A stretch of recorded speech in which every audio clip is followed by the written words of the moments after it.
Hello friends, welcome on explore physics YouTube channel. Myself Himanshu Agrawal. पिछले lecture में अपना main जो था वो कैलोरीमेट्री प्रिंसिपल, इसके अलावा एक ट्रिपल पॉइंट, ये टॉपिक पढ़े थे अपन ने। ठीक है, उससे रिलेटेड कुछ एग्जाम्पल किए थे।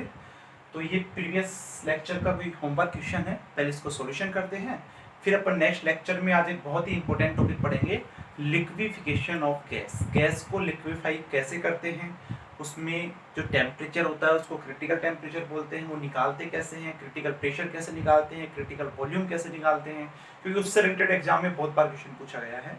और इसके अलावा एक टॉपिक और देखेंगे अपन, स्पेसिफिक हीट और लेटेंट हीट को जब अपन न्यूमेरिकल सोल्व करते हैं उनको कैसे यूज में लेते हैं, कब उनको यूज में लेते हैं। ठीक है, तो पहले अपन ये न्यूमेरिकल सोल्व करते हैं, उसके बाद अपन आगे बढ़ते हैं। तो देखो क्वेश्चन क्या है अपने पास में। क्वेश्चन है the temperature of equal masses of 3 different liquid A, B and C। Okay, यहाँ पर तुम्हारे पास में 3 लिक्विड है, A, B एंड C। ठीक है, जैसे जैसे क्वेश्चन बोल रहा है वैसे कर लो। A का जो लिक्विड उसका टेम्परेचर है 12 डिग्री सेल्सियस, D का है जो है 19 डिग्री सेल्सियस एंड C का जो है वो है 28 degree Celsius. Okay, temperature when A and B are mixed, जब A और B को मिक्स किया जाता है, A और B को मिक्स किया जाता है तो इसका जो इक्विलिब्रियम टेम्परेचर है वो 16 डिग्री सेल्सियस आता है। और जब A and B are mixed 16 degree Celsius and 23 degree Celsius when B and C, और जब B और C को मिक्स किया जाता है तो यहाँ पे 23 डिग्री सेल्सियस आता है। Then what should be the temperature when A और C मिक्स। पूछ रहा है तुमसे, जब A और C को जब तुम मिक्स करोगे तो इसका जो फाइनल टेम्परेचर आएगा, इक्विलिब्रियम टेम्परेचर आएगा, वो क्या आएगा, वो पूछ रहा है। ठीक है, तो इसका सॉल्यूशन देखो यहाँ पे, जैसे बोला था अपन ने वैसे लिख लिया। पहले बोल रहा है जब A और B को मिक्स करें, तो मैं एक काम करता हूँ, मैं B वाले को तो इधर रखता हूँ और A वाले को इधर रखता हूँ। ऐसा क्यों किया मैंने, क्योंकि B का टेम्परेचर ज्यादा है। ठीक है, इसका 19 डिग्री सेल्सियस है, इसका 12 डिग्री सेल्सियस है। जब अपन इन दोनों को मिक्स करेंगे तो इसका टेम्परेचर, इक्विलिब्रियम टेम्परेचर मैंने क्या मान लिया, T मान लिया, और वो कितना गिवन है तुम्हें, 16 डिग्री सेल्सियस गिवन है। ठीक है ना, इक्विलिब्रियम टेम्परेचर। तो देखो यहाँ पे देखो, तो यूजिंग कैलोरीमेट्री प्रिंसिपल। ठीक है, कैलोरीमेट्री प्रिंसिपल क्या होता है, प्रीवियस लेक्चर में मैंने बताया था कि हॉट बॉडी या loss by the heat loss by the hot body is equal to the heat gain by the cold body. ठीक है, तो यहाँ पे ये यूज में लेंगे तो देखो यहाँ पे सीधा बताया था, ये होता है M1C1, जिसका ज्यादा टेम्परेचर होता है, ज्यादा कौन सा है 19 - 16 इज इक्वल टू M2C2, और यहाँ पे कितना हो जाएगा 16 - 12, ये हो जाएगा क्या। इसको देखो, मैं यहाँ पे दोनों का मास तुम्हारे पास में क्या रहेगा, दोनों ही तुम्हारे पास में क्या है, दोनों का मास सेम है तुम्हारे पास में, तो तुम्हारे इक्वल मासेस दे रखा है, तो ये कैंसिल आउट हो जाएगा। इसको मैं लिख देता हूँ CA, सॉरी ये CB का है ना, ये CB का, तो इसकी स्पेसिफिक CB, यहाँ पे कितना हो जाएगा तुम्हारे पास में 3CB इज इक्वल टू, यहाँ पे मैं इसको लिखता हूँ CB और यहाँ पे हो जाएगा 4CE, क्योंकि देखो A को मैंने इधर लिया है। ठीक है, कंफ्यूज मत होना इसमें। तो CB/CA is equal to 4/3, equation number 1।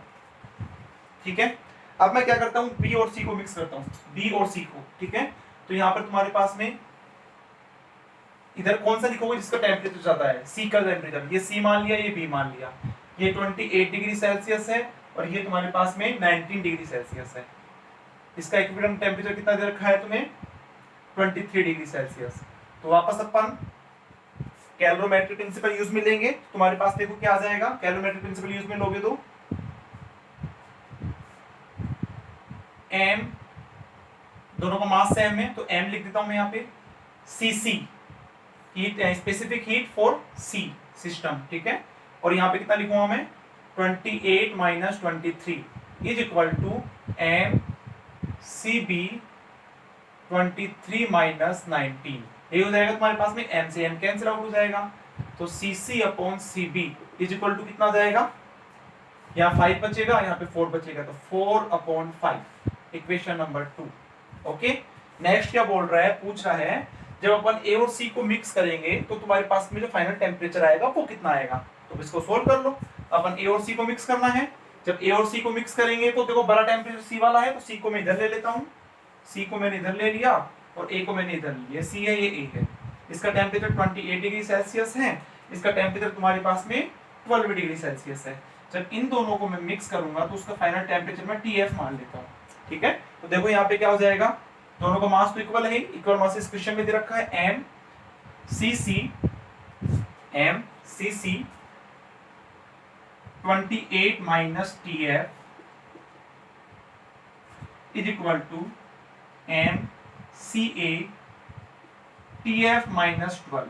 अब किसी का ये क्वेश्चन नहीं होना चाहिए कि सर यहाँ पे आपने 28 माइनस TF किया है, यहाँ पे TF माइनस 12 किया है, ये कैसे किया। क्योंकि प्रीवियस लेक्चर में मैंने बताया था कि जब हॉट बॉडी कोल्ड बॉडी के साथ में इक्विलिब्रियम में टेम्परेचर में आती है तो ये तुम्हारे पास में हीट को लॉस करती है, तो इसका टेम्परेचर कम होता जाता है। तो यहाँ पे जब इक्विलिब्रियम में आएगा तो ये TF इससे कम आएगा, इसलिए 28 माइनस TF लिखा। जब ये कोल्ड बॉडी है तो ये हीट को गेन करेगी, तो पहले 12 डिग्री था, बाद में बढ़ के कितना हो जाएगा, TF हो जाएगा, इसलिए मैंने TF माइनस 12 किया, ठीक है। यहाँ से M से M कैंसिल आउट हो जाएगा, M से M कैंसिल आउट हो गया, इसको अंदर मल्टीप्लाई कर लो, इसको अंदर मल्टीप्लाई कर लो तो कितना हो जाएगा तुम्हारा, यस। अब इसको सोल्व करना है तुम्हें सिंपल, तो कैसे सोल्व करोगे, देखो इसको एक काम करो, CC अपॉन CA इसको इधर ले आओ is equal to TF minus 12 upon 28 minus TF। ये हो गया तुम्हारे पास में, यहाँ पे सोल्व कर दे रहा हूं मैं। तो देखो यहाँ पे इसको मैं क्या करता हूँ, CC upon CA into CB upon CB ऊपर नीचे मल्टीप्लाई कर दिया इज इक्वल टू, ये सेम है TF minus 12 upon 28 minus TF, ठीक है।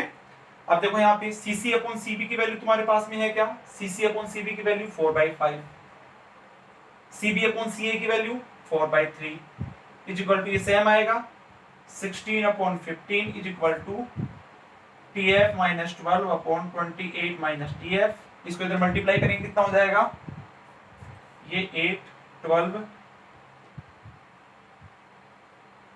देखो 448 से हुआ क्या, 448, कैलकुलेशन देख लेना भाई, है ना। 16 TF इज इक्वल टू, इसको मल्टीप्लाई करेंगे तो 15 TF और 12 को इससे करेंगे तो 180, ठीक है।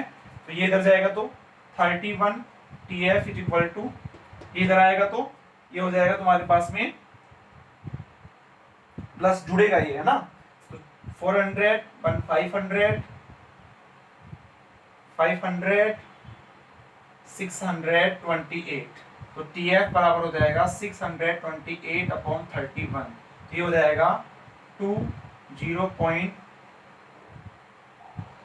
ये, ठीक है। यहाँ पे 18 लगभग इतना हो जाएगा तुम्हारे पास में, ये तुम्हारे पास में फाइनल TF टेम्परेचर जाएगा, ठीक है ना। बहुत आसान क्वेश्चन है, सिंपल कैलकुलेटरी प्रिंसिपल क्या होता है वो समझ लो, उसके बाद में कुछ भी नहीं करना, सिंपल तुम्हें जो गिवन है क्वेश्चन के अंदर वो रखना है, ठीक है ना। तो इसको जल्दी से नोट करो, फिर आगे अपन आगे चलते हैं।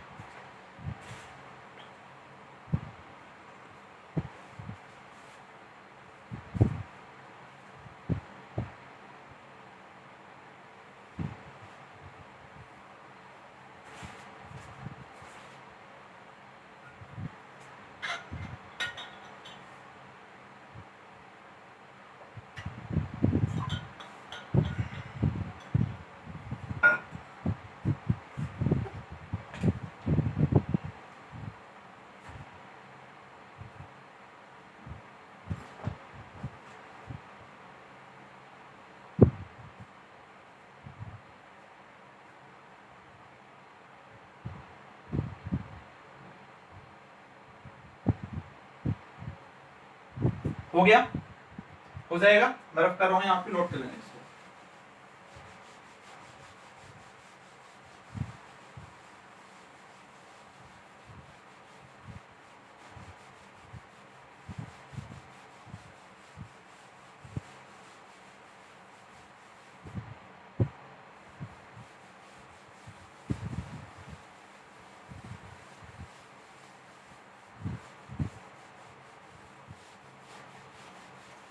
चलो नेक्स्ट हेडिंग लिख लो, नेक्स्ट हेडिंग लिख लो, specific heat, specific heat and latent heat, and latent heat, specific heat and latent heat, ठीक है ना। इसको किससे डिनोट करते हैं? C से। इसको किससे डिनोट करते हैं? L से। ठीक है, तो देखो तुमने स्पेसिफिक हीट तो पढ़ लिया। स्पेसिफिक हीट क्या होता है यहाँ पे लिखने की जरूरत नहीं है, इसको अलग से टॉपिक पढ़ा चुका हूं मैं। ठीक है, स्पेसिफिक हीट क्या होती है? The amount of heat required to raise the temperature of 1 gram substance by 1 degree Celsius. ठीक है, और स्पेसिफिक हीट का फॉर्मूला क्या था तुम्हारे पास में? C = dq अपॉन dt, और यहाँ पे m था। ठीक है ना, m dt। तो यहाँ पे तुम्हारे पास में क्या हो जाएगा? dq = mc dt, ये तुम्हारे पास में था। ठीक है, जब अपन स्पेसिफिक हीट की बात करेंगे। अब आता है अपना लेटेंट हीट। तो लेटेंट हीट भी मैंने कब आया था? अपना लेटेंट हीट का टॉपिक याद करो, जब मैंने क्लासियस-क्लैपेरॉन इक्वेशन पढ़ाया था। ठीक है, तो यहाँ पे लिख लो लेटेंट हीट की डेफिनेशन। वैसे मैंने लिखवा चुका वहां पे, लिख लो the amount of heat required, या the amount of heat required which is used to change one state to another state, one state to other state। कहने का मतलब सॉलिड से लिक्विड या लिक्विड से गैस। ठीक है, one state to other state without changing its temperature. ठीक है, इसमें जब अपने पास में एक स्टेट से दूसरे स्टेट में जाता है तो इसमें अपने पास में टेम्परेचर में चेंज नहीं होगा, ये ध्यान रखना। ठीक है, तो यहाँ पे देखो, तो फिर किसमें कैसे करेंगे अपन? कैसे कर सकते हैं? क्या करें अपन? उसको प्रेशराइज कर दे। अगर उसके प्रेशर को चेंज करेंगे तो भी तुम्हारे पास में स्टेट चेंज हो जाएगी, क्योंकि मैंने बताया था पिछले लेक्चर में जब मैंने ट्रिपल पॉइंट पढ़ाया था कि 2 पैरामीटर होते हैं, not only temperature but also pressure. ठीक है, अगर अपन प्रेशर को चेंज करके भी अपन एक स्टेट से दूसरे स्टेट में जा सकते हैं। ओके, यहाँ पे जो इसका फॉर्मूला होता है वो लिख लो, डेल्टा Q = m। ठीक है, L क्या होती है? Latent heat. लेटेंट, नोट कर लो इसको। एग्जाम्पल लिख लो, फॉर वेपर 540 कैलोरी पर ग्राम। ये तुम्हें एग्जाम में गिवन होगा, जैसे वाटर के लिए पूछ रहा है तो वाटर के लिए लेटेंट हीट क्या होता है, वाटर के लिए स्पेसिफिक हीट क्या होता है, ये सब तुम्हें एग्जाम में गिवन होगा। ठीक है, क्वेश्चंस के अंदर। फॉर फ्यूजन के लिए होता है 80 कैलोरी पर ग्राम। नोट,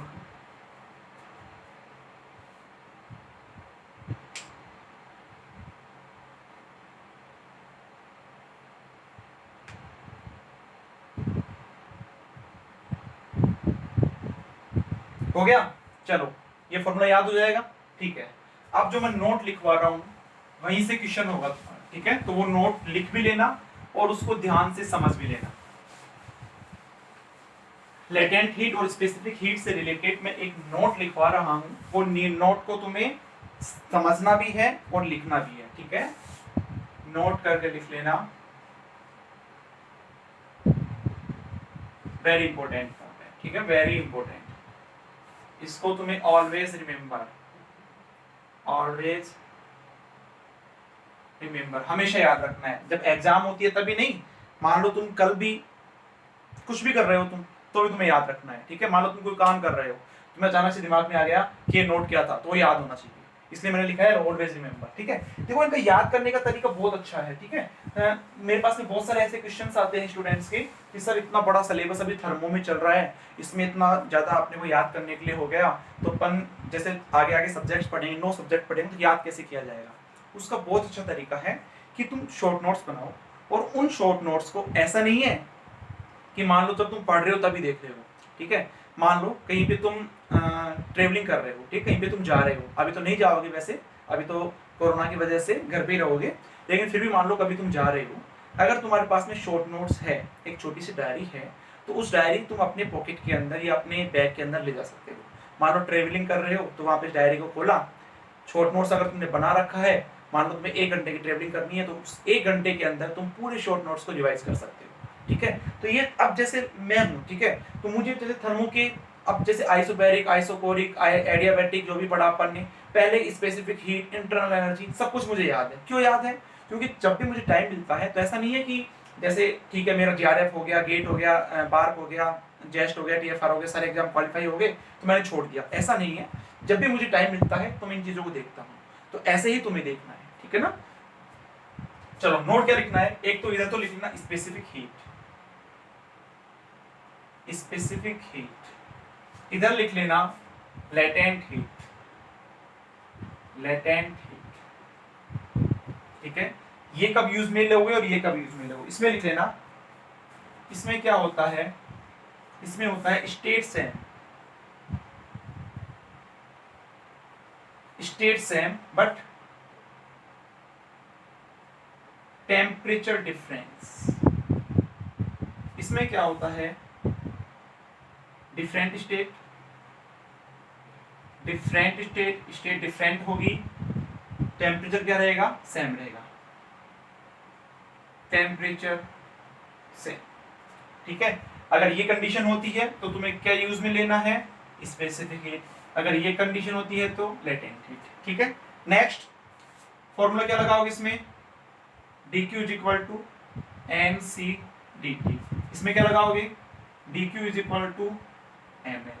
मान लो तुम्हें एंट्रोपी पूछे तो ds is equal to mc dt by t। यहाँ पे मान लो तुम्हें एंट्रोपी पूछता है, एंट्रोपी अगर पूछता है तो क्या हो जाएगा, ml बाई, ठीक है। तो ये तुम्हारे पास में, या सिंपल तुम इतना रहने दो, ये बस तुम्हें कुछ नहीं करना, बस ये फॉर्मूले यूज में लेनी है, ठीक है। मान लो तो एग्जांपल स्टेट सेम का मतलब क्या है, अभी मैं एक एग्जांपल देता हूँ, ठीक है ना, उससे तुम्हें सारा सब कुछ क्लियर हो जाएगा। बस तुम्हें ध्यान रखना है, अच्छा इसको रटने की जरूरत भी नहीं है कि स्टेट सेम, तो कंफ्यूजन होगा ना, किसमें स्टेट सेम होता है, किसमें स्टेट डिफरेंट होता है, कंफ्यूज होगा। तो तुम्हें ये तो पता है ना कि स्पेसिफिक हीट का जो फॉर्मूला होता है वो ये होता है dq is equal to mc dt, तो यहाँ पे c स्पेसिफिक हीट होता है, ये तो पता है ना। तो अब यहाँ पे ध्यान से देखो, यहाँ पे क्या आ रहा है, dt आ रहा है क्या, जब dt आ रहा है तो टेम्परेचर डिफरेंस है, अगर टेम्परेचर डिफरेंट होगा तो स्टेट सेम होगी, एक याद कर लो कोई भी, है ना। तो जैसे ये याद हो गया, अब इसमें स्टेट सेम है तो इसमें स्टेट डिफरेंट होगी, टेम्परेचर डिफरेंट है तो इसमें टेम्परेचर सेम रहेगा। देखो यहाँ पे कहीं पे dt का ऑप्शन आ रहा है क्या, dt का ऑप्शन नहीं आ रहा है, इसका मतलब यहाँ पे टेम्परेचर क्या है, सेम है, यहाँ पे टेम्परेचर क्या है, डिफरेंट है। तो ये नोट वेरी इंपॉर्टेंट है, इसको नोट कर लो, फिर अपन आगे चलते हैं।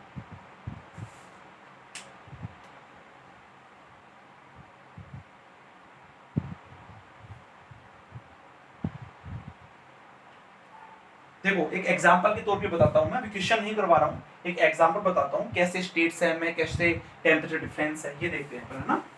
ये तो तुम्हें याद रखना है भाई,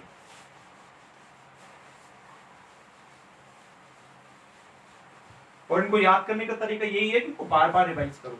अभी तुम्हारा 1 से 1.5 घंटे का लेक्चर चल रहा है, तो ये तुम्हारे लिए बेनिफिट है। बेनिफिट क्यों है, इसमें तुम थर्मोडायनेमिक्स का अच्छे से रिवाइज कर सकते हो। जब तक थर्मोडायनेमिक्स कंप्लीट होगी तब तक तुम इसको 8 से 10 बार रिवाइज कर दो, फिर तुम कभी नहीं भूलोगे इसको, ठीक है। जैसे एग्जांपल मैं ले रहा हूं, मान लो तुम्हारे पास में 0 डिग्री सेल्सियस पे कोई आइस है जो कि 100 डिग्री सेल्सियस पे स्टीम में कन्वर्ट होती है, स्टीम में कन्वर्ट होती है, ठीक है। 0 डिग्री सेल्सियस पे आइस है, 100 डिग्री सेल्सियस पे स्टीम में कन्वर्ट होती है।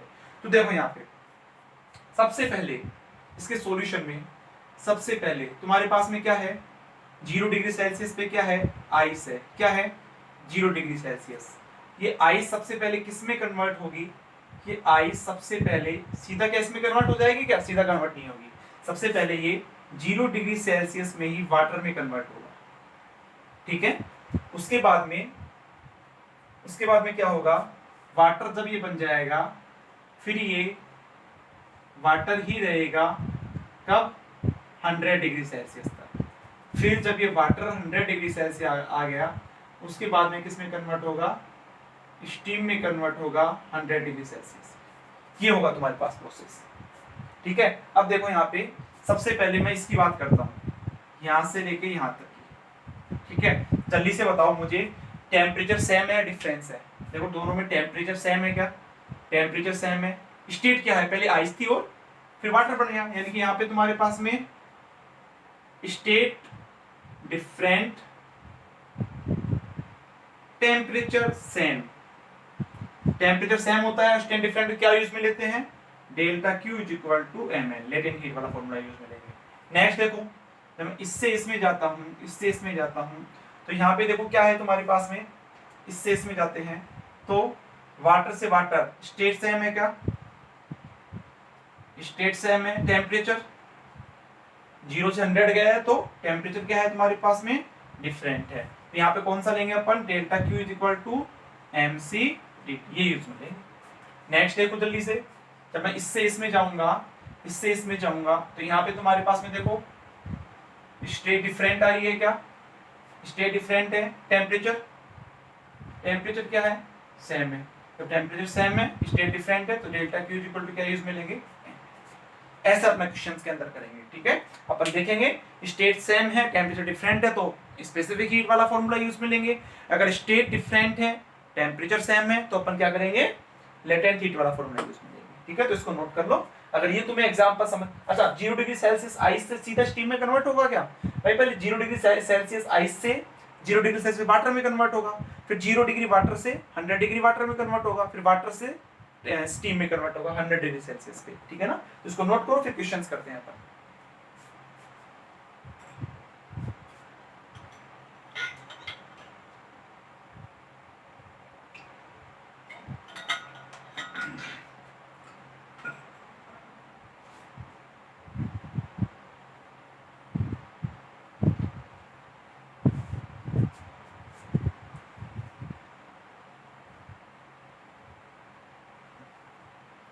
चलो इसके क्वेश्चंस करते हैं।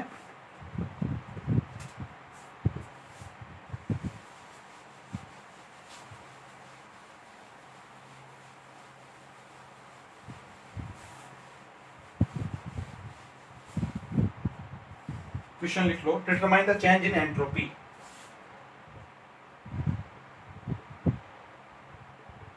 Determine the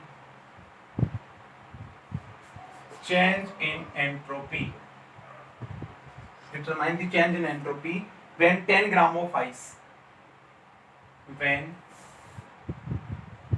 10 gram of ice at 0 degree Celsius, at 0 degree Celsius converted into water at same temperature, water at same temperature, given that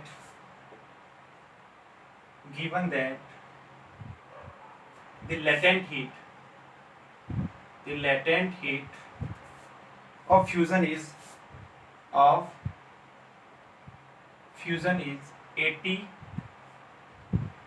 80 calorie per Kelvin, 80 calorie पर ग्राम, 80 calorie पर ग्राम। ठीक है, 80 कैलोरी पर ग्राम। क्यों, क्योंकि तुम्हारे पास में Q is equal to M L होता है, तो L is equal to delta Q by M, इसमें कैलोरी में ले रखा है, एम ग्राम में, तो कैलोरी पर ग्राम। ठीक है, ये इसकी यूनिट हो गई। तो इसका सॉल्यूशन देखो क्या बोल रहा है, determine the change in entropy, entropy में चेंज निकालना है when 10 gram of ice eight 0 degree Celsius converted into water at same temperature. तो तुम्हारे पास में ये कोई एक आइस है जो कि इसमें कन्वर्ट हो रही है, ये वाटर में कन्वर्ट हो रही है। ओके, टेम्परेचर यहाँ पे 0 डिग्री सेल्सियस बोल रहा है, सेम टेम्परेचर के अंदर कोई और कोई पॉसिबिलिटी बन सकती है इसकी, नहीं बनेगी। तो देखो तुम्हारे पास में यहाँ पे स्टेट क्या है, स्टेट क्या है, डिफरेंट है, एंड टेम्परेचर क्या है, सेम है। जब सेम टेम्परेचर होता है तो कुछ नहीं करना, तो अगर तुम्हें कंफ्यूज होता है तो फॉर्मूला देखो, डेल्टा क्यू बराबर एम एल, क्या यहाँ पे dt आ रहा है, नहीं आ रहा, इसका मतलब टेम्परेचर यहाँ पे क्या है, सेम है। तो इसके लिए अपन क्या करेंगे, ये फॉर्मूला यूज में, delta Q is equal to D Q is equal to M L, M कितना दे रखा है, मास कितना दे रखा है, 10 ग्राम, 10 ग्राम मास दे रखा है, इंटू एल कितना दे रखा है, 80 कैलोरी पर ग्राम, ग्राम से ग्राम कैंसिल आउट, तो 800 कैलोरी, ये आ जाएगा तुम्हारे पास में। सो डेल्टा एस कितना हो जाएगा, डी क्यू बाई टी, ये तो होता है फॉर्मूला। डी क्यू कितना आ गया तुम्हारे पास में 800, और टेम्परेचर सेम है तुम्हारे पास में, तो कितना लिख देंगे अपन 273। तो ये तुम्हारे पास में आंसर, कैलोरी पर कैलोरी में लिया अपन इसको, ये आंसर आ जाएगा। इसको थोड़ा सा और सोल्व कर लो तो कर लो, बाकी सिंपली तुम्हारा ये आंसर आ जाएगा। ठीक है ना, और सोल्व करना चाहो तो कर लेना इसको। बाकी दैट ये आंसर हो जाएगा। नोट कर लो इसको। तुम्हें चेक ये करना है कि टेम्परेचर डिफरेंस है या स्टेट डिफरेंट है। अगर स्टेट सेम आती है, टेम्परेचर डिफरेंस आता है, तो स्पेसिफिक हीट वाला फॉर्मूला। अगर स्टेट डिफरेंट आती है, टेम्परेचर सेम आता है, तो तुम्हारे पास में लेटेंट हीट वाला फॉर्मूला। चलो आगे चलते हैं।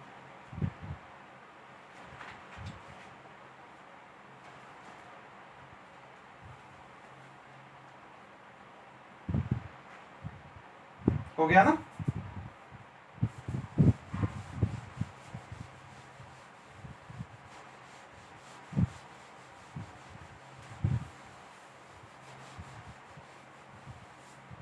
नेक्स्ट क्वेश्चन देखो।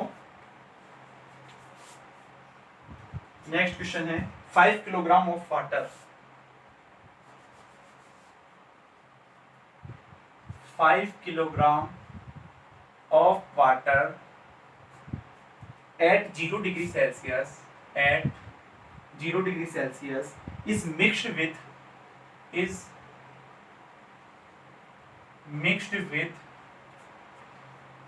an equal mass of water, and equal mass of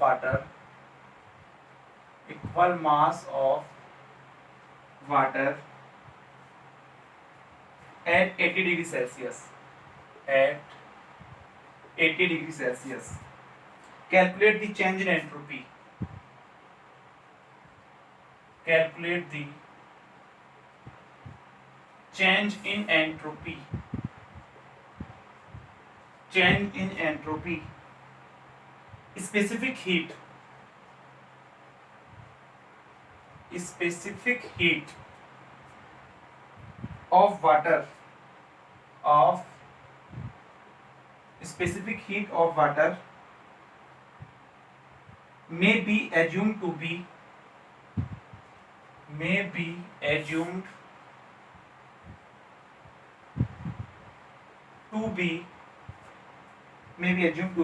equal to 1 kilocalorie per kilogram degree Celsius between 0 degree Celsius and 80 degree Celsius। ठीक है, अब इसका सॉल्यूशन देखेंगे। एक बार जल्दी से क्वेश्चन पढ़ो 1 मिनट के लिए, ठीक है, फिर अपन इसका सॉल्यूशन करते हैं। कुछ क्वेश्चन को अगर समझ में नहीं आता 2 बार पढ़ो, जो गिवन है वो लिखो, अपने आप से करके देखो, फिर मैं करवाता हूँ सॉल्यूशन इसका।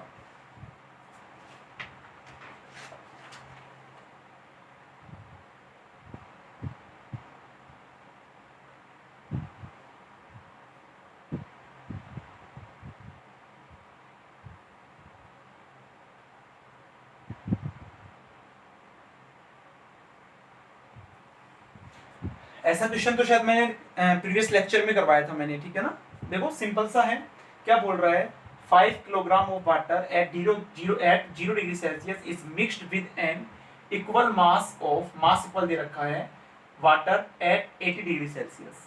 Calculate the change in entropy. बस इतना क्वेश्चन है, ठीक है, सिंपल सा है। तुम्हारे पास में मान लो तुम्हारे पास एक तो ये है, एक तुम्हारे पास में ये है, ठीक है। इसका टेम्परेचर मैं मान लेता हूँ 80 डिग्री सेल्सियस, इसका टेम्परेचर मैं मान लेता हूँ 0 डिग्री सेल्सियस। समझना एक बार है ना। 5 किलोग्राम दोनों को इक्वल दे रखा है, 5 kilogram equal mass of water, ठीक है, दोनों वाटर ही है, स्टेट सेम है तुम्हारे पास में, टेम्परेचर डिफरेंट है। Calculate the change in entropy. अच्छा सबसे पहले अपन क्या करें, सबसे पहले अपन देखो जब एंट्रोपी चेंज करेंगे तो दोनों का क्या चाहिए तुम्हें, एक दोनों का इक्विलिब्रियम टेम्परेचर चाहिए, है ना, क्योंकि ds बराबर होता है dq/t, dq बराबर तुम mc/dt रख दोगे, लेकिन अपॉन में t तुम्हारे पास में वो भी तो चाहिए ना, तो उसके लिए तुम्हें क्या चाहिए, एक इक्विलिब्रियम टेम्परेचर। अब जो हम दोनों को जब मिक्स करेंगे तो कौन सा प्रिंसिपल यूज में आएगा, मैं मान लेता हूँ यहाँ पे इक्विलिब्रियम के अंदर टेम्परेचर कौन सा है, फाइनल टेम्परेचर Tf, है ना। तो क्या यूज में लेंगे अपन, यूजिंग कौन सा principle, calorimetry principle, calorimetry principle. जब कैलोरीमेट्री प्रिंसिपल यूज में लेंगे तो क्या होता है, वो ये होता है, m दोनों का मास इक्वल है, m c, देखो दोनों वाटर ही है कि तुम्हारे पास में, दोनों वाटर ही दे रखा है तो c भी इक्वल होगा, Tf minus 80 is equal to m c Tf minus 0, ये होगा। एम सी से दोनों तरफ कैंसिल आउट हो जाएगा, ये टी एफ, सॉरी यहाँ पे तुम एक बार ध्यान देना भाई, यहाँ पे ना थोड़ी गलती देखो, यहाँ पे ये 80 माइनस टी एफ होगा, क्योंकि पहले टेम्परेचर ज्यादा है, जब इसको ये हीट ट्रांसफर करेगा तो इसका टेम्परेचर कम होगा, ठीक है। तो पहले ज्यादा था तुम्हारे पास में 80, और फिर कम होके कितना हो जाएगा, टी एफ हो जाएगा जब इक्विलिब्रियम पोजीशन आ जाएगी, ठीक है। बहुत सारे क्वेश्चंस कर लिए से अपन ने। इधर जाके कितना हो जाएगा, 2 T F is equal to 80 degree Celsius, तो T F is equal to 80/2 is equal to 40 degree Celsius, या फिर 313 केल्विन, ये हो जाएगा तुम्हारे पास में। चलो ठीक है, अब देखो नेक्स्ट आगे देखो क्या बोल रहा है, चेंज इन एंट्रोपी। तो पहले मैं S1 लिख लूं, S1 क्या हो जाएगा तुम्हारे पास में, इसकी एंट्रोपी, इस वाले की एंट्रोपी कितने हो जाएगा, S1 is equal to, S1 हो जाता है तुम्हारे पास में dq/t, ये हो जाएगा तुम्हारे पास में, dq बराबर क्या रखेंगे, mc dt/t इंटीग्रेशन लिमिट, पहले कितना था 80 डिग्री सेल्सियस, 80 डिग्री सेल्सियस, बाद में कितना हो गया 40 डिग्री सेल्सियस। अच्छा प्लस लगाऊं या माइनस, यहाँ पे माइनस लगेगा, क्यों, क्योंकि ये हीट को क्या कर रहा है, लॉस हो रहा है यहाँ पे हीट का, बिकॉज हीट लॉस, और जब हीट लॉस होता है तो एंट्रोपी क्या होती है, डिक्रीज होती है, इसलिए मैंने यहाँ पे इसको माइनस लिख दिया, ठीक है ना। तो यहाँ पे देखो आगे, अब इसको सोल्व कर लो, यहाँ पे माइनस एम कितना दे रखा है तुम्हें, एम दे रखा है 5 किलोग्राम, 5 किलोग्राम, सी कितना दे रखा है, सी तुम्हें गिवन है यहाँ पे specific heat 1 kilogram, 1 kilo calorie, तो मल्टीप्लाई 1 इंटू 10⁻3, ठीक है, कैलोरी पर किलोग्राम इंटू डिग्री सेल्सियस, ठीक है। और इसका जब इंटीग्रेट करोगे तो log t आएगा, ln t आएगा तुम्हारे पास में, और t की लिमिट कहां से कहां तक है, इसको कैलोरी में चेंज कर लेंगे तो कितना हो जाएगा तुम्हारे पास में 353 से 313, यही हो जाएगा तुम्हारे पास में। तो इसको जब तुम सोल्व करोगे यहाँ पे S1 इज इक्वल टू, जो भी तुम सोल्व करने के बाद में देखो कितना आएगा, -5 इंटू 10⁻3, और ये ln 313 माइनस ln 353, ये नेचुरल लॉग है, ईबीएस के ऊपर है, इसको चाहो तो तुम किस में चेंज कर सकते हो, 10 बेस में, तो 2.303 से मल्टीप्लाई कर देना। कैलकुलेटर होगा तुम्हारे पास में, आजकल नेट का एग्जाम भी ऑनलाइन होने लग गया, तो कैलकुलेटर वहां पे अवेलेबल है तुम्हारे पास, रूम पे भी होगा, घर पे होगा, तुम इसको सोल्व कर लेना, ठीक है। तो S1 बराबर तुम्हारे पास में जो भी आएगा आंसर आ जाएगा। नाउ S2 क्या हो जाएगा तुम्हारे पास में, dq/t इंटीग्रेशन, लिमिट क्या लगेगी, पहले कितना टेम्परेचर था 273 केल्विन, 0 डिग्री सेल्सियस, ठीक है। उसके बाद में कितना केल्विन हो गया तुम्हारे पास में, TF 313 केल्विन, ठीक है। यहाँ पे क्या रखोगे, mc dt/t, प्लस का ये आएगा, प्लस क्यों, क्योंकि हीट को गेन कर रहा है, एंट्रोपी इंक्रीज हो रही है यहाँ पे। तो यहाँ पे देखो सोल्व कर लोगे इसको, 5 बाहर ले लेना, 1 हो जाएगा तुम्हारे पास में, और dt/t यानी कि ln 313 माइनस ln 273, ठीक है। यहाँ पे इसको सोल्व कर लेना, लास्ट में change in entropy delta S equal to क्या हो जाएगी, S2 माइनस S1, तो ये पहले से माइनस का है, तो ये दोनों जुड़ जाएंगे तुम्हारे पास में, ये जो भी आएगा तुम्हारे पास में दोनों जुड़ जाएंगे और आंसर आ जाएगा। आंसर मैं लिख देता हूँ इसका ना, इसका आंसर तुम्हारे पास में आएगा 80.1 कैलोरी पर केल्विन, ये आंसर है, ठीक है ना। तो ऐसे क्वेश्चन अपन ने प्रीवियस लेक्चर में सोल्व तो किया था, तो बिल्कुल वैसा ही क्वेश्चन है, आसान क्वेश्चन है, नोट कर लो इसको।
चलो एक क्वेश्चन और कर लेते हैं। या फिर मैं तुम्हें होमवर्क देता हूँ, तुम्हें रूम पे घर से करना है वो क्वेश्चन, ठीक है।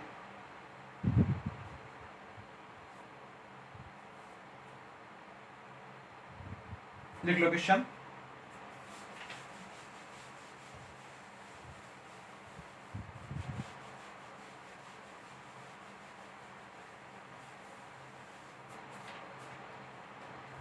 Question first, homework.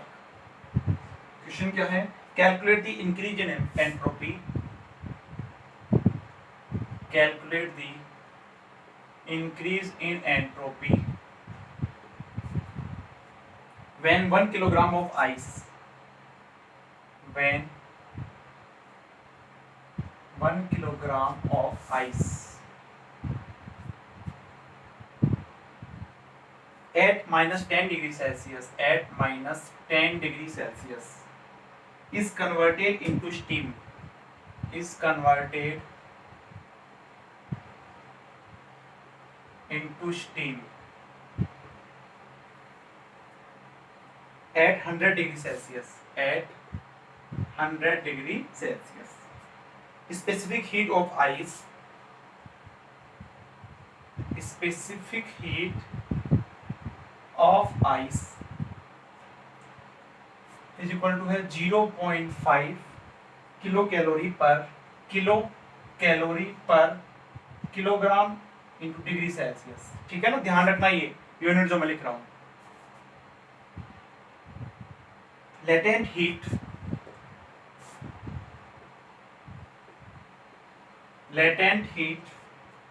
of ice 3.4 into 10 to the power 5 joule पर किलोग्राम।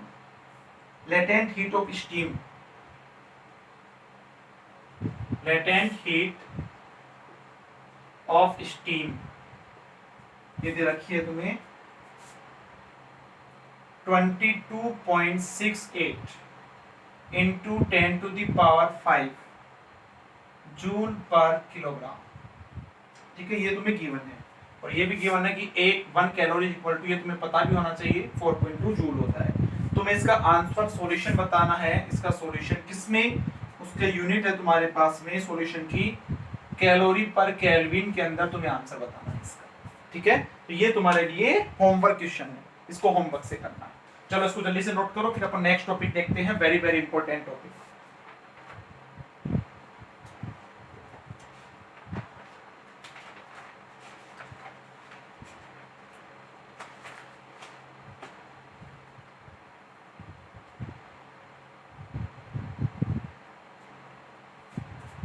हो गया?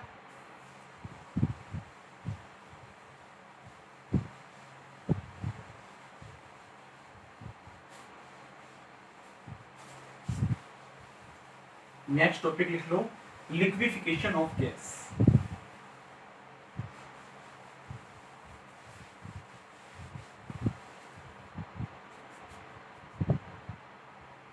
लिक्विफिकेशन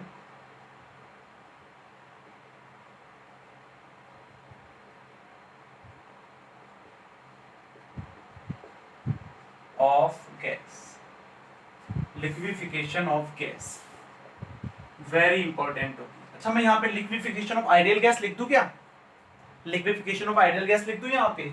वो नहीं लिख सकते है ना, क्योंकि देखो मैंने पहले के जो लेक्चर हैं उनमें मेरे 6th लेक्चर है या 5th लेक्चर है 5th लेक्चर है, उसमें मैंने बताया था कि जो आइडियल गैस होती है उसको कभी भी अपन लिक्विफाई नहीं कर सकते, ठीक है। हमेशा रियल गैस को ही लिक्विफाई कर सकते हैं। तो अपन रियल गैस की ही बात करेंगे यहाँ पे, ठीक है। तो गैस को लिक्विफाई करने के लिए अपने को टेम्परेचर की एक स्पेसिफिक वैल्यू चाहिए, प्रेशर की एक स्पेसिफिक वैल्यू चाहिए, एंड वॉल्यूम की एक स्पेसिफिक वैल्यू चाहिए, ठीक है। तो उसको अपन बोलते हैं critical temperature, critical pressure and critical volume, ठीक है। तो पहला लिख लो तुम यहाँ पे critical temperature.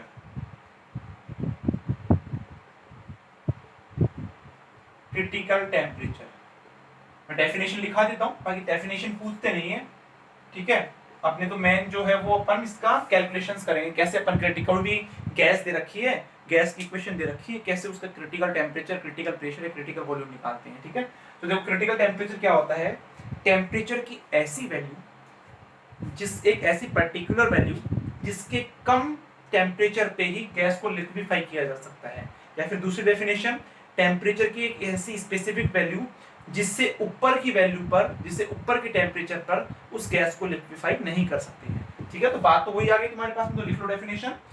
Critical temperature of a gas defined as,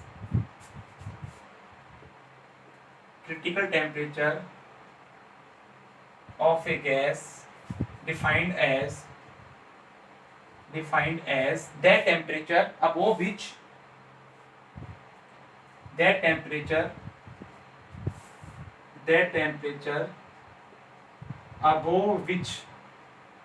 above which the gas cannot liquefy, the gas not be liquefied, the gas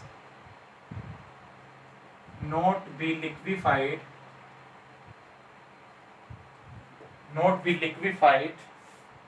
however high pressure apply on the gas, however high pressure apply on the gas, apply on the gas। ठीक है, एक specific temperature की ऐसी value होती है, उससे ऊपर अगर अपन टेम्परेचर कर देते हैं तो वहां पर गैस लिक्विफाई नहीं होती है। फिर चाहे तुम कितना ही प्रेशर हाई लगा दो, लेकिन गैस लिक्विफाई नहीं होगी। ऐसे टेम्परेचर क्या कहेंगे? Critical temperature. ठीक है, नोट कर लो इसको जल्दी से।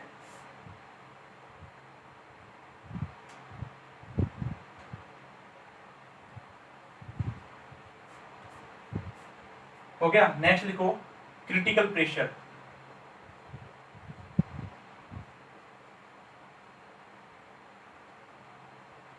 क्रिटिकल प्रेशर, ठीक है, इसी तो लिख लो the minimum pressure required, the minimum pressure required to liquefy the gas, the minimum pressure required, the minimum pressure required to liquefy the gas at critical temperature, at critical temperature is known as critical pressure,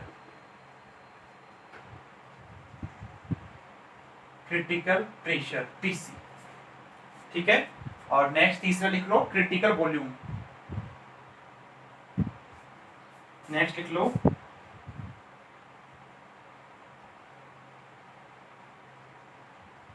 critical volume VC। ठीक है, तो लिख लो the volume occupied, the volume occupied by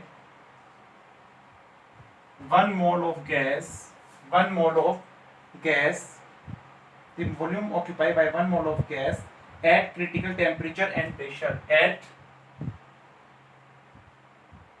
critical temperature and critical pressure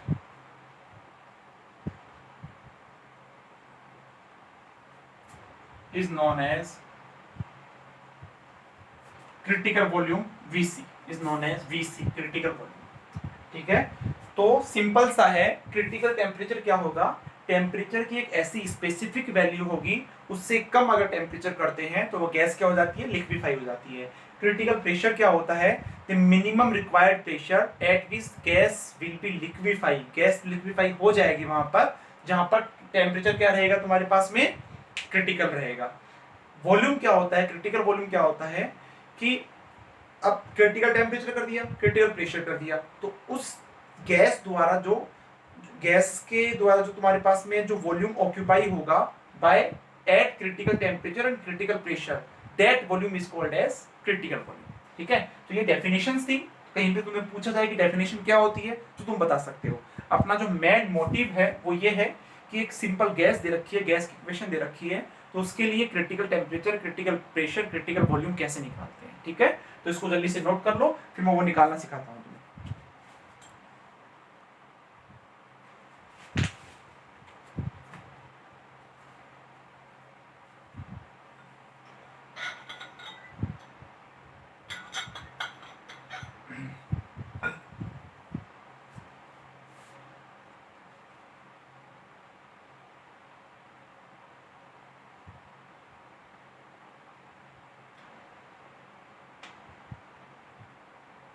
हो गया।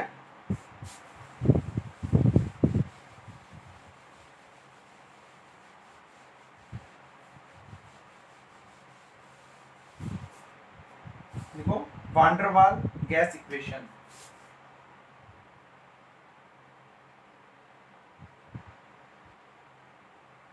पता होना चाहिए क्या होती है, P plus A upon V square mole number of mole के फॉर्म में V minus N B is equal to N R T.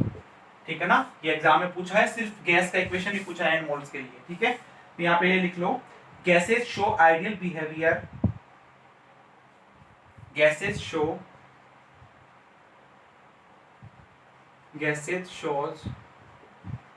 ideal behavior at low pressure,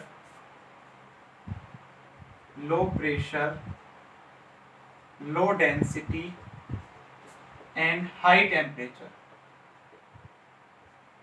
कोई भी रियल गैस है, सॉरी कोई भी आइडियल गैस है, वो ideal gas की तरह कब बिहेव करेगी, किस टेम्परेचर, प्रेशर और डेंसिटी पे करती है, जब उसका टेम्परेचर कम होता है, डेंसिटी कम होती है, लेकिन हाई टेम्परेचर होता है तुम्हारे पास में, लो pressure, low density and high temperature. ठीक है, ये क्वेश्चन BARC में पूछा गया है। ठीक है ना, बार के अंदर नोट कर लो इसको।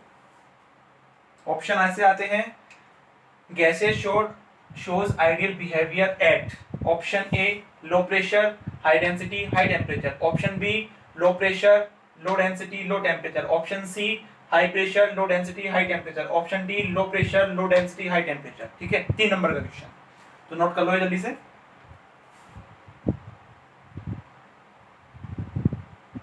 चलो अब अपन क्वेश्चन करते हैं, कैसे अपन critical temperature, critical pressure, critical volume निकालते हैं वो देखते हैं। क्वेश्चन करके लिख लो, find the value of TC, अब मैं ये नहीं लिखूंगा क्रिटिकल टेम्परेचर, समझ जाना, PC and VC for 1 mole of van der Waals gas, for 1 mole of van der Waals gas.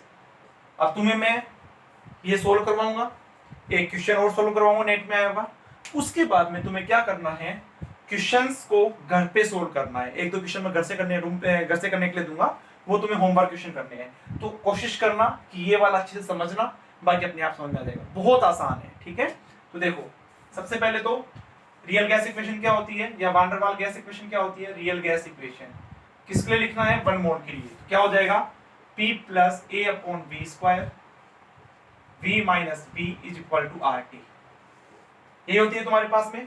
अब क्या करता हूं मैं, इस इक्वेशन में V क्यूब यानी कि वॉल्यूम का क्यूब, वॉल्यूम का square and volume and constant, ये पार्ट अलग करना है। कैसे करोगे, सिंपल यहां पे पहले एलसीएम ले लो, PV square plus A upon V square V minus B is equal to RT। एक दो बार प्रैक्टिस करोगे तो अपने आप होने लग जाएगा जल्दी जल्दी।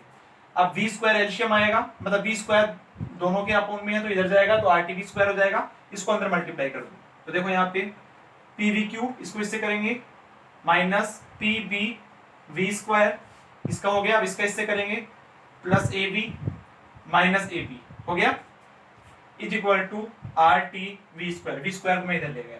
ठीक है, अब मैं क्या करता हूं, ध्यान रखना, हमेशा तुम्हें हमेशा ऐसे ही करना है, कोई भी गैस इक्वेशन दे रखी है उसके PC TC VC निकलवा रहा है तो हमेशा यही करना है। क्या करना है, अब V क्यूब का जो आयतन के क्यूब का जो कोफिशिएंट है उसको 1 बनाना है, तो P से डिवाइड कर दूं, उसको 1 बनाने के लिए मैं P से डिवाइड करूंगा, V cube.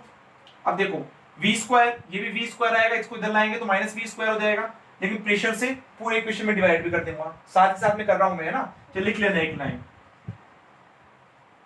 Dividing by P, तो देखो क्या हो जाएगा, V क्यूब, ठीक है, माइनस यहां प्रेशर से डिवाइड करेंगे तो V स्क्वायर है वो कॉमन ले रहा हूं मैं, इसको इधर लाएंगे तो माइनस का, तो ये प्लस का हो जाएगा क्योंकि माइनस में कॉमन ले रहा हूं। ठीक है, RT अपॉन P, इसमें भी V स्क्वायर कॉमन है, इसमें भी V स्क्वायर को मैंने बाहर ले लिया, P से डिवाइड भी कर दिया, इसमें तो P कैंसिल आउट हो गया, इसमें अपॉन में पी आएगा, इधर आएगा तो माइनस का माइनस, मैंने बाहर कॉमन ले लिया, ये बच जाएगा। वी स्क्वायर हो गया, वी क्यूब हो गया, वी स्क्वायर हो गया, अब वी प्लस ये रहा वी, देखो तो क्या हो जाएगा, ए पी से डिवाइड करना है minus A B upon P is equal to 0, equation number 1। इतना नोट करो। आगे क्या करना है तुम्हें, नाउ लिखो, देखो now at critical temperature and pressure V किसके बराबर होगा, Vc के बराबर होगा। वॉल्यूम किसके बराबर होता, क्रिटिकल वॉल्यूम के बराबर। तो क्या लिख सकता हूं मैं, V minus V C is equal to 0। तो यहां पे क्या लिख सकता हूं, V क्यूब, सॉरी इसको मैं ऐसे भी कर सकता हूं क्या, V माइनस वी सी का whole cube is equal to 0। कोई प्रॉब्लम, कर सकता हूं। V cube minus V C cube, मैं फॉर्मूला लगा रहा हूं, A cube minus B cube minus 3 A square B plus 3ab square is equal to 0। समझ में आ गया जो फॉर्मूला लगाया मैंने क्या फॉर्मूला लगाया, a माइनस बी का होल क्यूब, ठीक है ना, ये लिख लेना चाहिए, तुम पता होना चाहिए तुम्हें, a माइनस बी का होल क्यूब, इसका फॉर्मूला होता है a cube minus B cube minus 3a square B plus 3ab square, ठीक है। अब देखो यहाँ पे मैं क्या करता हूँ, v cube minus 3vc v square plus 3v square v minus vc cube is equal to 0, equation 2। Equation 1 और 2 को मैं कंपेयर करता हूं, कंपेयरिंग इक्वेशन 1 एंड 2, इक्वेशन 1 और 2 को कंपेयर करता हूं मैं। तो देखो यहाँ पे ये v क्यूब है, v स्क्वायर का कोफिशिएंट क्या है, यहाँ पे ये है, और यहाँ पे v स्क्वायर का कोफिशिएंट ये है। तो देखो यहाँ पे v plus R T upon P is equal to 3vc, equation number 3। समझ में आ रहा है, ये v स्क्वायर का कोफिशिएंट है। यहाँ पे देखो ये भी माइनस में है, ये भी माइनस में, माइनस से माइनस हट जाएगा, यहाँ 3vc बच गया, और यहाँ पे तुम्हारे पास में b plus R T upon P. अब v के कोफिशिएंट करते हैं, v का कोफिशिएंट क्या है यहाँ पे, a अपॉन पी, यहाँ पे v का कोफिशिएंट क्या है 3vc स्क्वायर, इक्वेशन 4। यहाँ कांस्टेंट क्या है, ab अपॉन पी माइनस में, यहाँ पे कोफिशिएंट क्या है, ये भी माइनस का है, vc क्यूब, इक्वेशन नंबर हो गया। इतना हो गया तो बस क्वेश्चन हो गया तुम्हारा। क्या करना है अब, equation 3 divided by equation 2, equation 3 divided by equation 2, equation 3 divided by equation 2, sorry equation 4 divided by equation 3। ये ऐसे करो, इन दोनों को डिवाइड कर दो ना, 5/4 करो, 5/4, 5 को 4 से, देखो यहाँ पे इससे ये जो इक्वेशन है वो इससे डिवाइड कर रहे हैं, ठीक है।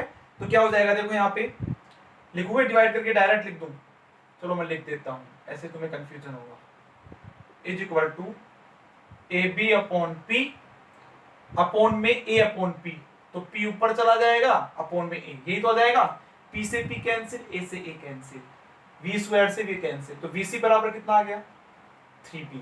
क्रिटिकल वॉल्यूम कितना आ गया 3b, क्रिटिकल वॉल्यूम कितना आ गया 3b, क्रिटिकल वॉल्यूम कितना आ गया 3b, किसके लिए, real gas equation, wonder double gas equation के लिए। चलो आगे देखते हैं। अब ये इक्वेशन में क्या करता हूं, इसको मैं कहां पे रखता हूं, देखो इक्वेशन नंबर 4 में रखूंगा तो पीसी निकल जाएगा। नाउ फ्रॉम इक्वेशन 4, ठीक है, इक्वेशन 4 में रखता हूं मैं इसको। तो यहां देखो क्या हो जाएगा, ध्यान से, पीसी चाहिए मेरे को, तो पीसी में इधर ले जाऊंगा, पीसी इज इक्वल टू ए ऐसे के ऐसे अपॉन 3vc स्क्वायर, इसके नीचे आ जाएगा 3vc स्क्वायर, ए अपॉन 3vc स्क्वायर की वैल्यू कितना रखूंगा 9v स्क्वायर, तो पीसी कितना आ जाएगा ए अपॉन 27v स्क्वायर। ये लो मेरे पास क्रिटिकल प्रेशर भी आ गया। अब क्या करूं, पीसी और वीसी की वैल्यू कहां पे रख दूं, इक्वेशन नंबर 3 में। नाउ फ्रॉम इक्वेशन 3, ठीक है, तो देखो क्या हो जाएगा, क्या हो जाएगा, b plus R T upon P is equal to 3vc है ना, तो यहाँ पे क्या हो जाएगा R T upon P is equal to 3vc minus b, ये हो जाएगा तुम्हारे पास में। तो यहाँ से tc बराबर कितना आ जाएगा, tc is equal to 3vc की वैल्यू कितनी है VC की वैल्यू कितनी है 3B, 3B माइनस B, ठीक है, TC अपॉन में R इंटू P, P मतलब PC, ठीक है ना। PC की वैल्यू कितनी हो जाएगी तुम्हारे पास में A अपॉन 27B स्क्वायर, ठीक है। इसको जब तुम सोल्व करोगे, देखो यहाँ पे 9B में से B गया तो 8B, तो 8B से B कैंसिल आउट हो जाएगा, A अपॉन 27RB ये आ जाएगा तुम्हारे पास, ठीक है। तो तुम्हारे पास में देखो क्रिटिकल टेम्परेचर कितना आया 8 अपॉन 27RB, क्रिटिकल प्रेशर कितना है A upon 27B square, critical volume कितना आया 3। ये तुम्हारे पास में हमेशा तुम्हें इसको याद रखना है। ये किसके लिए आ गया तुम्हारे पास में, this is for real gas, this is for real gas, van der Waals gas, ठीक है। तो तुम्हें ये याद रखना है for real gas, real gas ये वाली रियल गैस, ठीक है, van der Waals gas equation. TC is equal to 8A upon 27RB। चलो जी नेक्स्ट PC लिख दो पहले, PC is equal to A upon 27B square,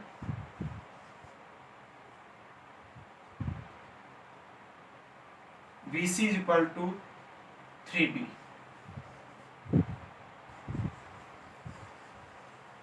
remember याद भी रखना है और कैसे निकालते हैं वो भी पता होना चाहिए। ऐसा कोई एग्जाम नहीं बना फिजिक्स के अंदर MSc के बाद वाला जो भी एग्जाम है, जैसे नेट का, गेट का, जेस्ट का, बार का, KFR का, PhD entrance exams, college lecturer के एग्जाम, जिसमें यहाँ से क्वेश्चंस नहीं आया हुआ, ठीक है ना। हर एग्जाम में यहाँ से क्वेश्चंस आया हुआ है, ठीक है। तो all exams very important, very important, ठीक है। तो ये नोट कर लेना, बहुत इंपॉर्टेंट है। ये कैसे निकालते हैं ये भी आना चाहिए, क्योंकि एग्जाम में ऐसे क्वेश्चंस आते हैं इस इक्वेशन की जगह दूसरी इक्वेशन देते हैं, फिर तुमसे पूछते हैं TC VC जो भी है वो निकालो, ठीक है ना। तो ये निकालते कैसे हैं, सिंपली तुम सबसे पहले V क्यूब का अलग करो, V स्क्वायर का अलग, V का अलग, कांस्टेंट का अलग, फिर V माइनस VC बराबर 0 करो, यहाँ पे V माइनस VC का होल क्यूब बराबर 0 हो जाएगा, फिर V cube, V square, V और कांस्टेंट करो, दोनों को कंपेयर करवाओ, फिर इक्वेशन को सोल्व करो, तुम्हारे पास में आंसर आ जाएगा। तो इसको जल्दी से नोट करो, बहुत इंपॉर्टेंट है।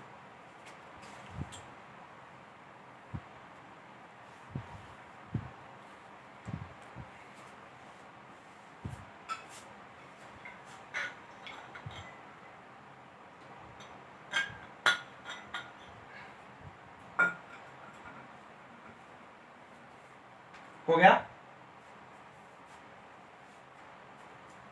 पॉज करें, नोट कर लेना, अपन आगे क्वेश्चंस करते हैं, ठीक है।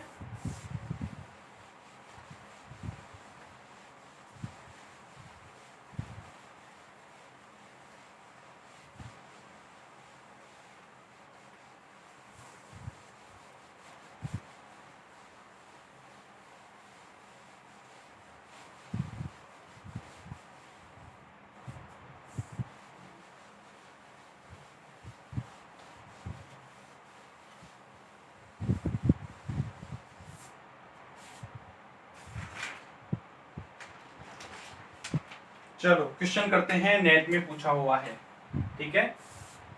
क्वेश्चन नेट 2018, क्वेश्चन क्या है, the pressure P of A system, the pressure P of A system, the pressure P of A system of n particle, of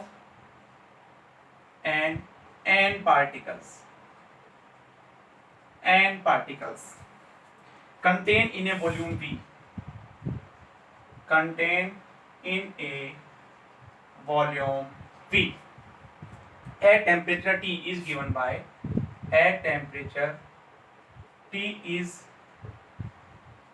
given by, equation दे रखी है तुम्हें, P is equal to n kBT minus half an square plus 1/6 an cube, ठीक है। Where n बराबर, where n is equal to capital N upon V। Number density क्या है तुम्हारे पास में, number density If gas shows a gas liquid B transition, if gas shows a gas liquid transition, gas liquid transition, the critical temperature is, the critical temperature is, option A given है तुम्हारे पास में, a upon B के B, option be given है तुम्हारे पास a square upon 2b K B, option C है तुम्हारे पास a upon 2b square, a upon 2b square, a upon 2b square K B, option D है तुम्हारे पास a square upon B square, a square upon B square K B. ठीक है, तो ये तुम्हारे पास क्वेश्चन है, इसको ध्यान से देखो। तुम बोलोगे कि सर यहाँ तो ये बिल्कुल ही अलग ही क्वेश्चन आ गया, इसमें तो हम कंफ्यूज हो जाएंगे, एग्जाम में कैसे सोल्व करोगे, यहाँ तो वी दे ही नहीं रखा। आप तो ऐसे बोलते हो कि जब क्रिटिकल टेम्परेचर, क्रिटिकल प्रेशर या क्रिटिकल वॉल्यूम पूछे तो वी की पावर 3 बनाओ, वी का स्क्वायर बनाओ, वी बनाओ और उसके बाद कांस्टेंट बनाओ, लेकिन इस इक्वेशन में तो वी दे ही नहीं रखा, तो क्या करें।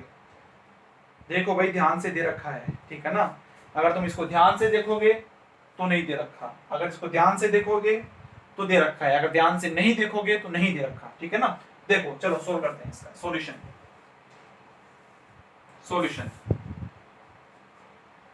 ध्यान से ऐसे देखेंगे, ये दे रखा है n है यहाँ पे नंबर डेंसिटी, अगर तुम्हें ये गिवन भी नहीं होता तो ये बोलता कि n क्या है, नंबर डेंसिटी। नंबर डेंसिटी क्या होता है, number upon volume. Mass density क्या होता है, मास अपॉन वॉल्यूम। तो वॉल्यूम तो नीचे आएगा ना, तो वॉल्यूम वहां से आ जाएगा, तो इसको मैं ऐसे लिख सकता हूँ, अच्छा इसको मैं ऐसे लिख सकता हूँ, P is equal to n upon v K B T minus 1/2 a n square upon v square plus 1/6 a n cube upon v cube, लिख सकता हूं ऐसे। चलो अब देखो यहाँ पे क्या एलसीएम आएगा तुम्हारे पास में, यहाँ पे मैं 6v क्यूब एलसीएम ले लेता हूँ, 6v क्यूब, तो क्या हो जाएगा देखो, p v क्यूब 6, ये हो जाएगा क्या, इज इक्वल टू यहाँ 6n के बी टी वी स्क्वायर, चलो जी, माइनस यहाँ पे 6 है तो 3 बच जाएगा, 3a n square into V, क्योंकि वी क्यूब कॉमन एलसीएम लिया है तो वी बचेगा, प्लस 1/6 a n क्यूब, ये तो बच जाएगा तुम्हारे पास। चलो अब तुम्हें क्या करना है, वी क्यूब बनाना है यहाँ पे, तो 6p से डिवाइड कर दो, डिवाइड बाय 6p, क्या हो जाएगा v क्यूब, इसको इधर ले आओ, देखो v स्क्वायर इसको इधर लाएंगे तो माइनस 6 से 6 कैंसिल आउट, तो n K B T upon p into V square, इसको इधर लाएंगे तो प्लस का हो जाएगा 3/6 2, तो a/2 n square upon p, a लिख दिया, 6/2 लिख दिया, n स्क्वायर अपॉन p लिख दिया, और यहाँ पे कितना हो जाएगा v, प्लस 6 से डिवाइड करें 36 हो जाएगा, a अपॉन 36 p और यहाँ पे n cube is equal to 0। ये भी माइनस का हो जाएगा कि इधर आए तो, इधर आएगा तो माइनस का हो जाएगा ना, ये भी नोट करो इतना।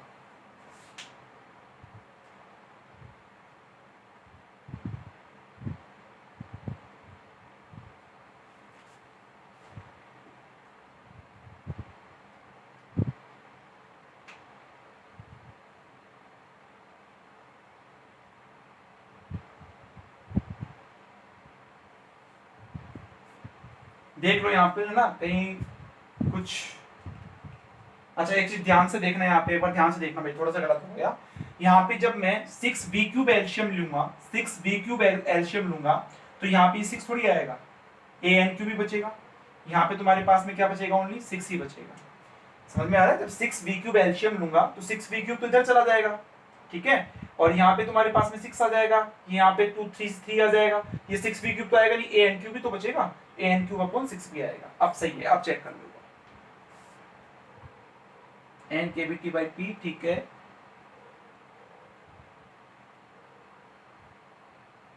चलो आगे चलते हैं इसका, ठीक है ना। Equation number 1, now at T C and P C v is equal to V C, तो v माइनस वी सी का whole cube is equal to 0, V cube minus V C cube minus 3v square V C plus 3v C square is equal to 0, equation 2। Compare करेंगे equation 1 2 का, तो देखो यहाँ पे v square का coefficient, v square का coefficient कितना है इधर, n K B T by P is equal to, इधर v स्क्वायर का कोफिशिएंट 3vc, दोनों तरफ माइनस है, माइनस से माइनस हट जाएगा, ठीक है। Equation number 3। अच्छा v का कोफिशिएंट देखो क्या है, v का coefficient an square upon 2p, an square upon 2p is equal to, यहाँ पे देखो जल्दी से देखो v का कोफिशिएंट कितना है, v का कोफिशिएंट है यहाँ पे 3v6 स्क्वायर, इक्वेशन 4। नेक्स्ट देखो यहाँ पे कांस्टेंट कितना है, an क्यूब अपॉन 6p, यहाँ पे कांस्टेंट कितना है vc क्यूब, इक्वेशन नंबर 5। तुम्हें क्या निकालना है, तुम्हें क्रिटिकल टेम्परेचर निकालना है, ठीक है। तो क्या करें अपन, equation 5 divided by equation 4, divide में डायरेक्ट कर रहा हूं, तो vc अपॉन 3 इधर चला जाएगा, into an cube upon 6p multiply, ये अपॉन में लिखेंगे तो 2p ऊपर चला जाएगा अपॉन an स्क्वायर, a से a कैंसिल आउट, p से p यहाँ पे 3 आ जाएगा, 3 से 3 कैंसिल आउट, एंड ये कैंसिल आउट हो जाएगा, तो ये कितना बचेगा तुम्हारे पास में, vc is equal to n, vc is equal to तुम्हारे पास में बच जाएगा n, b नहीं है ना तुम्हारे पास,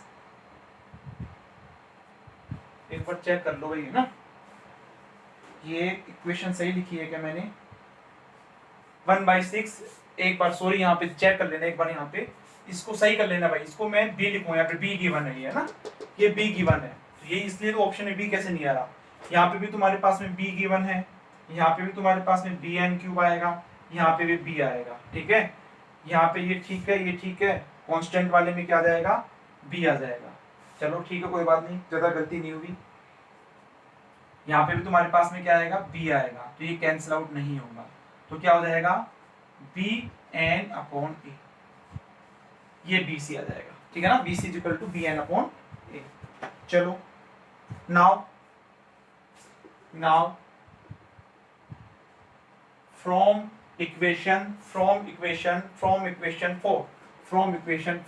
4 से देखो पीसी बराबर क्या हो जाएगा, जब यहाँ पे देखो b बराबर जब bc रखेंगे, bc की वैल्यू रखेंगे, तो यहाँ पे ये pc बन जाएगा, pc बराबर कितना हो जाएगा, ये इधर चला जाएगा, an स्क्वायर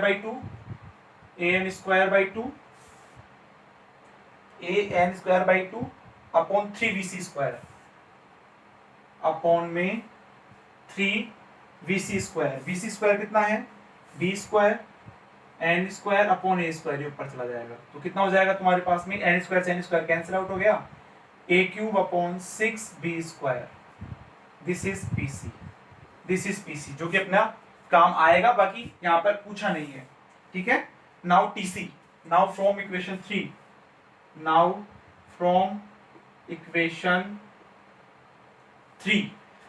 3 में tc निकालेंगे, tc इज इक्वल टू क्या हो जाएगा, 3 vc की वैल्यू है bn upon a upon n K B भाई, यहाँ पे वैल्यू रख रहा हूँ मैं डायरेक्ट, ठीक है ना, upon n K B, PC इधर चला जाएगा, पीसी की वैल्यू है तुम्हारे पास में a cube upon 6b square, तो देखो यहाँ पे ध्यान से tc is equal to, p से b कैंसिल आउट, तो नीचे तो एक तो b बचेगा, ऊपर a स्क्वायर बचेगा, एक ऊपर 3 से कैंसिल आउट, नीचे 2 बचेगा, ठीक है, n से n कैंसिल आउट, एक के बी बचेगा, a square upon 2b K B, a square upon 2b K B, a square upon 2b K B, option number B, option B is the right answer, option B is the right answer. अब एक चीज देखो यहाँ पे ध्यान से, तुमने question पढ़ा, पढ़ते ही इसको सॉल्यूशन कर दिया, ठीक है, वहां पे थोड़ा सा दिमाग लगाना कि यार ये कोई क्वेश्चन जो है ये और कोई तरीके से हो सकता है क्या, 1 मिनट के लिए, ज्यादा नहीं, 1 मिनट 30 सेकंड, 10 सेकंड, 20 सेकंड, क्या करना है तुम्हें, सिंपली ऑप्शन पे जाना है, ऑप्शन पे, ये ऑप्शन पे गया, ठीक है। जैसे ही तुम ऑप्शन पे जाओगे तो देखो यहाँ पे ध्यान से देखना, ये क्या है तुम्हारे पास में, a अपॉन बी, के भी तो सबके नीचे आ रहा है ना, ये तुम्हें चेक करने का तरीका बता रहा हूं मैं यहाँ पे, है ना, तो पर ध्यान से देखना ये चीजें, ये तुम्हारी आगे तक काम में आएगी। पेन नहीं मिल रहा मुझे, एक सेकेंड रुको।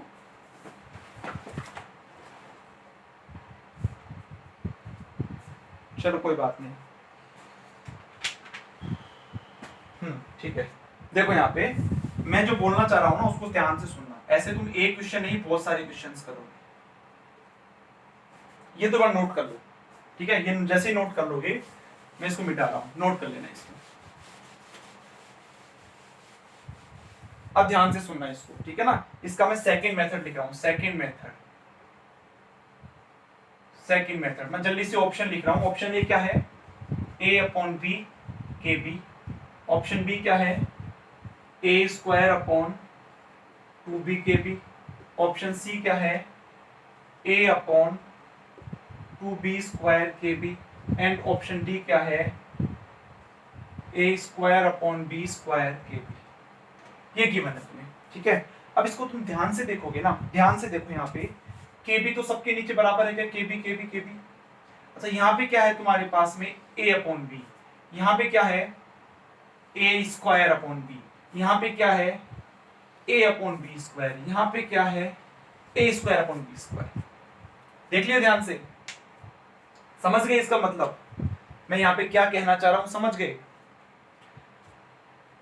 ध्यान से देखोगे ये a अपॉन बी की डायमेंशन है, ये a स्क्वायर अपॉन बी की डायमेंशन है, ये a अपॉन बी स्क्वायर की डायमेंशन है, ये a square upon B square की। क्या चारों की डायमेंशन अलग अलग है क्या? जब चारों की डायमेंशन अलग है, तुम्हें पूछा क्या है, तुम्हें ये पूछा है कि क्रिटिकल टेम्परेचर। अच्छा टेम्परेचर की डायमेंशन क्या होती है, केल्विन। तो सिंपल क्या करो तुम, a की यहां से डायमेंशन निकालो, b की डायमेंशन निकालो।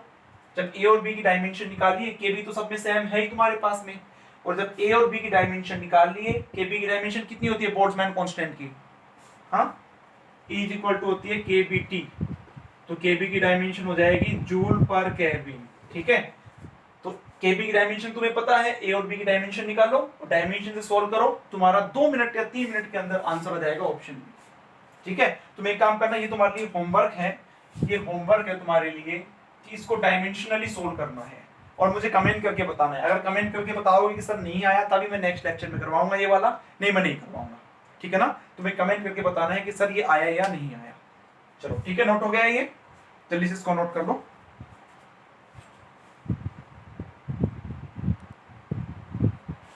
ठीक है, तो ये एग्जामिनर जब क्वेश्चन बनाता है ना, तो वैसे भी तुम्हारे पास में वो ज्यादा लेंथी नहीं होगा जो मैंने करवाया था, वो लगता ही अपने को लेंथी। क्यों? क्योंकि मैं तुम्हें एक्सप्लेन कर रहा हूं इसलिए। जब तुम एक दो बार प्रैक्टिस कर लोगे ना ऐसे क्वेश्चंस की, तो अपने आप से तुम्हारा हाथ चलने लग जाएगा। तुम्हें पता होगा, तुम्हारे पास में माइंड में होगा, हाँ मुझे V cube B square V constant का बनाना है, वी माइनस बी सी का होल क्यूब बराबर 0 करना है, वहां से कंपेयर करना है, इक्वेशन को सोल्व करना है, बस इतना ही होगा। वो ज्यादा लेंथी नहीं, बड़ा लेंथी नहीं है, लेकिन वो ऐसे ऑप्शन जरूर देते हैं ऐसे क्वेश्चंस के अंदर कि तुम इनका दूसरा तरीका भी यूज में ले सको। और दूसरा तरीका मोस्ट प्रोबेबली क्या होता है, डायमेंशनल एनालिसिस को यूज में लेते हुए होता है, ठीक है ना। तो इसको जल्दी से नोट करो। एक क्वेश्चन तुम्हारे लिए अपना होमवर्क दे देता हूं।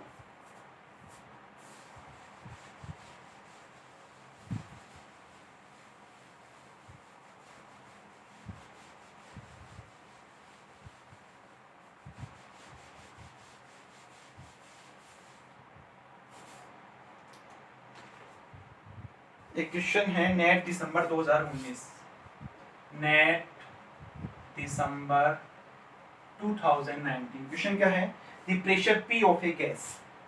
ये होमवर्क है, ये क्वेश्चन 3 लिख रहा हूं। पहला वो दे चुका, दूसरा तुम्हारे पास में ये है, तीसरा होमवर्क ये है, ठीक है। क्या है, the pressure P of a gas,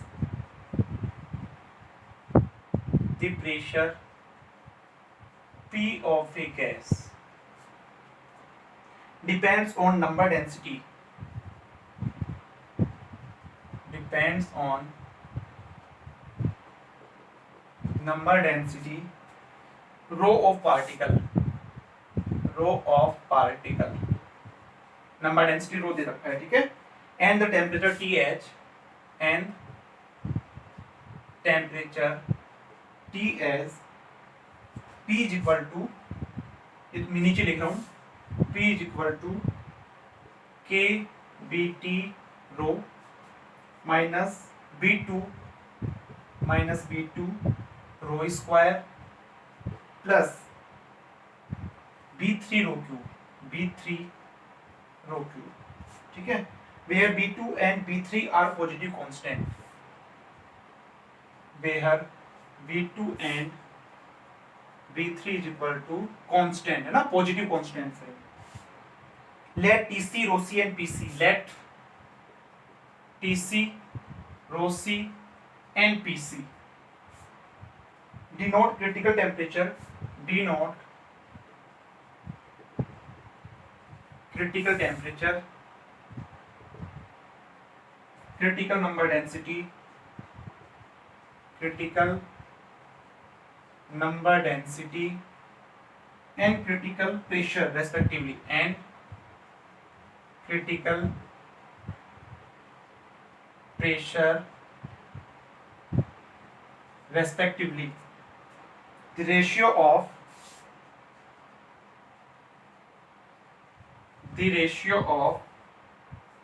rho C Kb TC upon PC is equal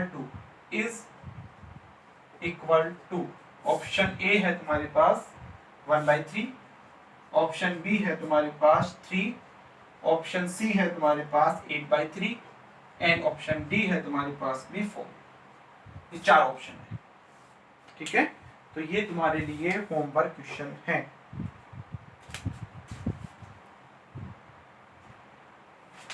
okay, तो ये टॉपिक भी लगभग तुम्हारा खत्म हो गया है, ठीक है ना। तो नेक्स्ट तुम्हारे पास में इसमें जो टॉपिक्स हैं वो अब ज्यादा नहीं है।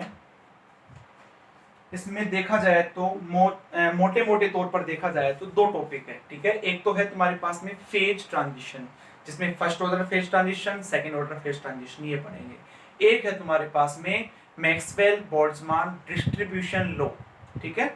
और इसके अलावा 2 छोटे छोटे टॉपिक्स हैं। टॉपिक्स क्या है उनकी बस ओनली डेफिनेशन बताऊंगा मैं, जैसे आइसोथर्मल कंप्रेसिबिलिटी क्या होता है, बल्क मॉड्यूलस क्या होता है, ठीक है ना। इसका फॉर्मूला लिखवाऊंगा, इसके 1-2 क्वेश्चन सोल्व करवाऊंगा बस, तो ये उन्हीं लेक्चर में हो जाएंगे।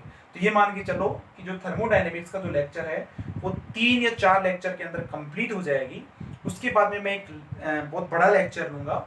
उस लेक्चर के अंदर जैसे 2-2 घंटे का लेक्चर होगा, उसमें जितना भी थर्मोडायनेमिक्स में अपन ने पढ़ा है वो सारा कंक्लूड होके अपन उसको उस लेक्चर में पढ़ेंगे। तो पूरा थर्मोडायनेमिक्स का जो कंक्लूजन है वो इसके अंदर आ जाएगा, ठीक है ना। तो वो लेक्चर तुम्हें अच्छे से देखना है, सारे लेक्चर अच्छे से देखने हैं। कुछ समझ में नहीं आया है तो मुझे बताना, ठीक है ना। इसके अलावा कोई भी प्रॉब्लम हो तो मैसेज कर सकते हो मुझे। तो आज के लेक्चर में इतना ही है। अगर वीडियो अच्छा लगे तो उसको सब्सक्राइब करना। थैंक यू, जय श्री श्याम।